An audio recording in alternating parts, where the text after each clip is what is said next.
Sans mes amis, une de mes amies, Francine, me proposa de présenter mon tableau électronique La Porte de Lumière dans l'église Saint-Pierre de Montmartre, la plus ancienne église de Paris, construite sur une base romane, située à côté du Sacré-Cœur, le 8 février 1985.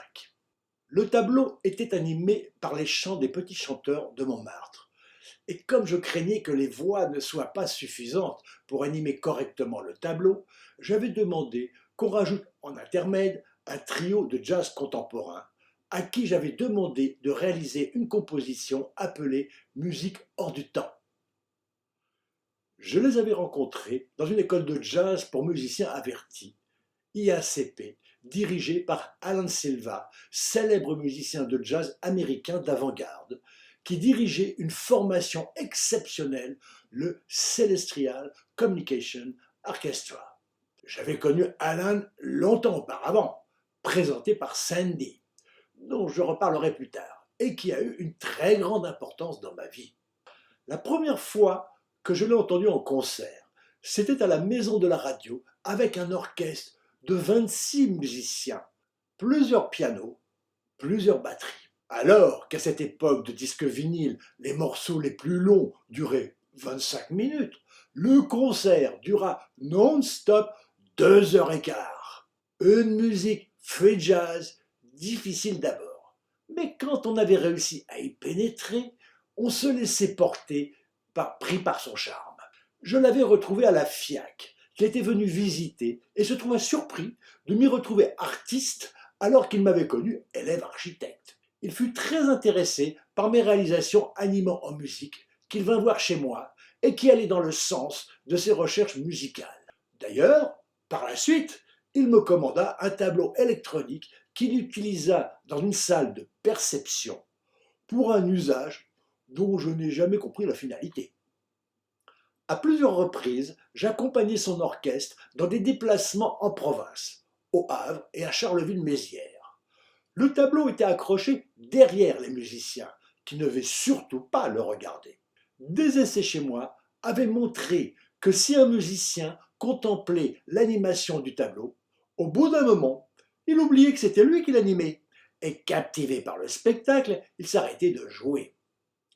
Le spectacle était magnifique, et le tableau, qui ne mesurait qu'1 mètre par 1 mètre, devenait immense par moments quand la lumière jaillissait de ses côtés. L'IACP avait aménagé une petite salle de concert appelée la Sphère, et régulièrement, des musiciens de genres très variés venaient s'y produire. Comme j'étais passionné par le son, Alain m'autorisa à venir les enregistrer, ce que je fis un grand nombre de fois avec le matériel de grande qualité dont je disposais. C'est à cette occasion que j'avais rencontré les musiciens que j'avais pressentis pour le concert de Montmartre. Le concert eut beaucoup de succès. Et d'ailleurs, 19 ans après, en 2004, on me demanda de renouveler la prestation. Mais cette fois, avec un excellent organiste et en plus 4 jours durant. J'avais invité un ami d'enfance, Jackie, que j'avais placé au premier rang. À la fin du spectacle, il me dit qu'à l'entracte, il était allé au fond de l'église voir la différence et qu'il avait préféré. Près, ça lui avait plu, mais de loin, la fabrication humaine disparaissait et il ne voyait plus qu'un bijou de lumière animé encore plus magnifique. Une de mes amies, celle qui me donna les informations pour les signes astrologiques, arriva en retard et dut rester debout au fond. Un des musiciens, Jean-Marie, que j'avais connu à l'IACP, arriva lui aussi en retard, et il se trouva à côté de Marie-Kim. Ils ne se sont plus quittés et ont habité ensemble pendant de nombreuses années. Quand je dis que ce tableau dégage de l'amour. Cette même année, je fus présenté à la direction du grand magasin Le Bon Marché, qui me passa commande d'un tableau pour la semaine de la mode. J'étais en plein dans ma période blanche. Et quand il n'y avait pas de musique, on ne voyait que du blanc. Mais quand le son arrivait, on voyait apparaître un œil gigantesque en lumière qui s'ouvrait ou se fermait en rythme, en changeant de couleur, comme s'il ressentait des émotions. J'avais même réussi à le faire pleurer. Et quand je l'ai regardé pour la première fois par contagion, Je me suis mis à pleurer aussi. Je l'avais appelé l'œil de la mode. Sur la lancée de ce succès, la direction du Bon Marché me demanda de réaliser une animation lumineuse sur toute la façade du côté du square Boucicaut. Extrapoler des tableaux d'appartements à cette échelle ne fut pas facile, mais je réussis à utiliser un des effets que j'avais mis au point qui balayait toute la façade, en vert ou en orange, en fonction des aigus ou des graves. Bien qu'on n'entendait pas la musique, c'était féerique. Un jour, j'allais avec l'ingénieur qui travaillait avec moi vérifier le cerveau de l'installation sur le toit du magasin. C'était très impressionnant. Si mon cerveau électronique n'utilisait que moins d'un mètre carré, les sécurités du bâtiment en représentaient 4 fois plus. En vérifiant l'intensité électrique de nos modules, Jean-Michel eut un choc. Là où il aurait dû avoir que 100 volts, il en mesura 400. Il n'avait pas l'habitude de travailler en triphasé. Heureusement, l'installation tint le choc et on ne mit pas le feu au magasin. La complexité de mes tableaux d'animaux en musique était telle que je n'arrivais plus à m'en sortir. Comment concilier les jeux de lumière avec la peinture? Je trouvais beaucoup d'effets lumineux qu'il fallait que je réalise dans des petits tableaux séparément pour les mettre au point. Mais je n'arrivais pas à les assembler et je cherchais un fil directeur qui me permettrait de le faire.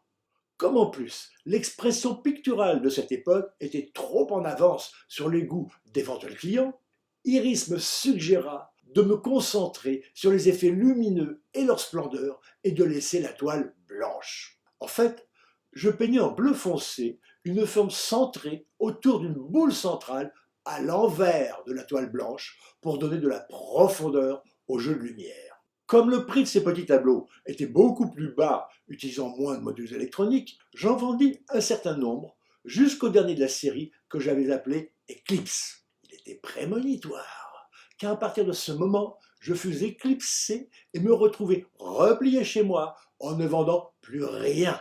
Destin. Ce fut ma période blanche. Iris, par ses relations, me fit engager dans une quinzaine française qui devait avoir lieu à Dallas, au Texas, dans un grand magasin Neiman Marcus. Après le plus ancien grand magasin français, ce fut le plus ancien grand magasin américain.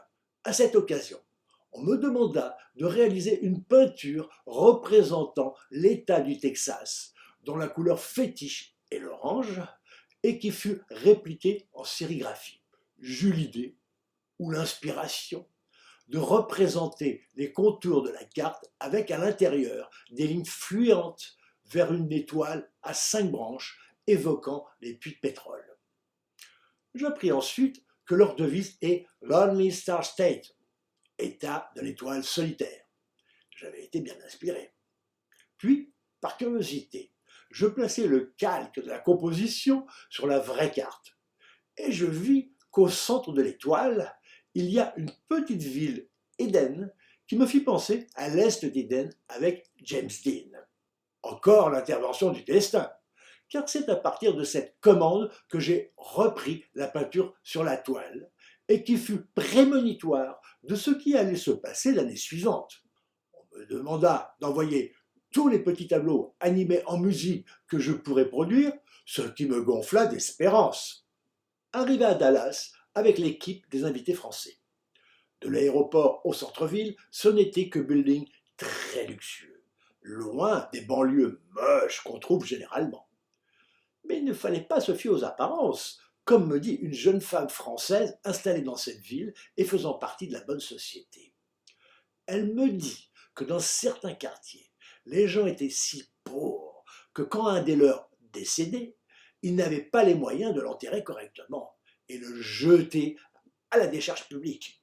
On alla voir l'exposition et, oh déception, rien n'avait été présenté suivant mes instructions. Au lieu de voir tous ces tableaux spectacles présentés dans de bonnes conditions, ils étaient accrochés l'un à côté de l'autre dans un labyrinthe étroit où on avait les collés dessus. Et en plus, il n'y avait pas de musique. Il fallait crier ou taper dans les mains pour les voir s'animer. Comme je m'en suis plaint, Ils ont quand même installé une radio minable. Mes espoirs s'envolaient. Et bien sûr, rien ne fut vendu.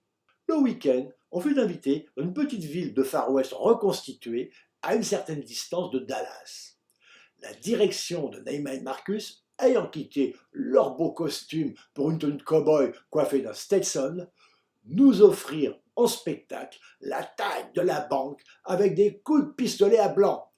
Je découvris les Longhorns, ces bœufs aux cornes gigantesques. À cette époque où je m'étais essayé à porter la barbe, ce qui ne m'allait pas du tout, j'ai eu une très grande vision dont je parlerai plus tard. Je rentrai à Paris très déçu. Et en plus, quand le transporteur me livra mes tableaux, je découvris que la plupart avaient leur toile percée par les caches métalliques qu'il y avait sur certaines lampes. Heureusement, l'assurance me remboursa assez largement pour que cette expédition soit quand même bénéfique. Avant Dallas, j'avais reçu une commande du Centre national des arts plastiques pour animer leur sigle dans le hall d'entrée avenue de l'Opéra. Je me voyais en pleine ascension artistique et financière, mais ça n'allait pas durer.